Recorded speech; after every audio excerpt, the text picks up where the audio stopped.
Aujourd'hui, c'est le 25 novembre. Bienvenue à notre méditation. Je voudrais lire dans Proverbes chapitre 16, verset 3. « Recommande à l'Éternel tes œuvres et tes projets réussiront. » Comment les projets de quelqu'un peuvent réussir? Mais la seule manière d'avoir des projets qui réussissent, c'est de connaître la volonté de Dieu.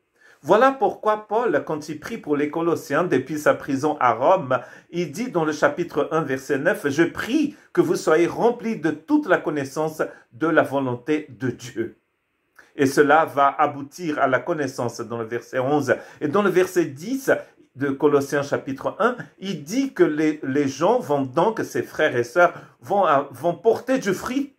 Le fruit, c'est le résultat de notre connaissance de la volonté de Dieu.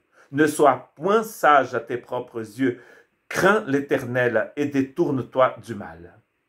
C'est une façon d'avoir ces projets, de voir que ces projets vont réussir. C'est on ne pas étant sage à ses propres yeux.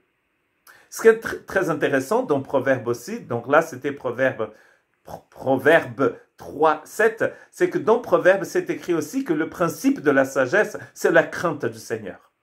Et là, il dit que on n'est pas sage à nos propres yeux, parce que finalement, aux yeux de Dieu, nous ne sommes pas sages sans lui, sans sa sagesse. On est ici en train de parler de la sagesse divine. Le principe de la sagesse divine, c'est la crainte de l'Éternel. Et donc, nous ne pouvons pas être sages à nos propres yeux, mais recevoir la sagesse de Dieu par la crainte du Seigneur. Le psaume 119, verset 128, c'est pourquoi je trouve juste toutes tes ordonnances et je hais toute voix de mensonge. Donc c'est un texte magnifique, le psaume 119, qui parle de la parole de Dieu. Et il dit ici que toutes les ordonnances, la parole de Dieu, je les trouve justes. Mon désir, c'est de marcher sur ce chemin de justice, d'obéir à cette parole du Seigneur, parce qu'elle est bonne pour moi. Comme nous dit Paul dans Romains chapitre 12, que la volonté de Dieu est bonne, parfaite et agréable. Et quand j'ai compris cela, je vais vouloir suivre Dieu de cette manière-là. Et donc mes projets vont forcément réussir. Parce que je veux vivre selon Dieu, n'est-ce pas? Dans sa crainte, dans la sagesse divine.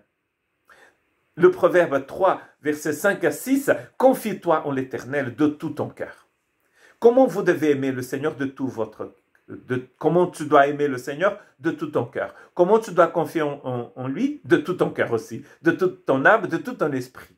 C'est-à-dire, un cœur partagé ne peut pas plaire à Dieu. Je ne peux pas servir Dieu et maman, d'ailleurs, dit Jésus. Je ne peux pas avoir un pied dans le royaume et un autre dans le monde, ça ne marche pas. Je vais être bancal, et d'ailleurs ça ne marche pas avec Dieu. Mon cœur doit être entièrement au Seigneur, ma confiance aussi. Et ne t'appuie pas sur ta sagesse. Encore une fois, il va parler de sagesse, ici dans Proverbe 3. Reconnais le Seigneur dans toutes tes voies, et il aplanira tes sentiers. Donc quand on reconnaît dans toutes nos voies, dans tous nos chemins, on ne va pas avoir des chemins pour nous et d'autres pour le Seigneur. Tous nos chemins sont pour le Seigneur. Toute notre vie est pour le Seigneur. Toute notre confiance, nous la mettons en lui. Et donc, du coup, nos projets vont réussir. N'est-ce pas? Parce que finalement, comme on pourra dire comme Paul, c'est plus moi qui vis. Quand il écrit aux Galates, il dit ça, j'ai été crucifié avec Jésus. Galates 2, 20, c'est plus moi qui vis, c'est Christ qui vit en moi. Et en écrivant aux Colossiens, dans le chapitre 3, il dit, quand Christ, votre vie. Donc, c'est qui notre vie? C'est Jésus. Mon cœur est entier à lui. Ma confiance est entière en lui.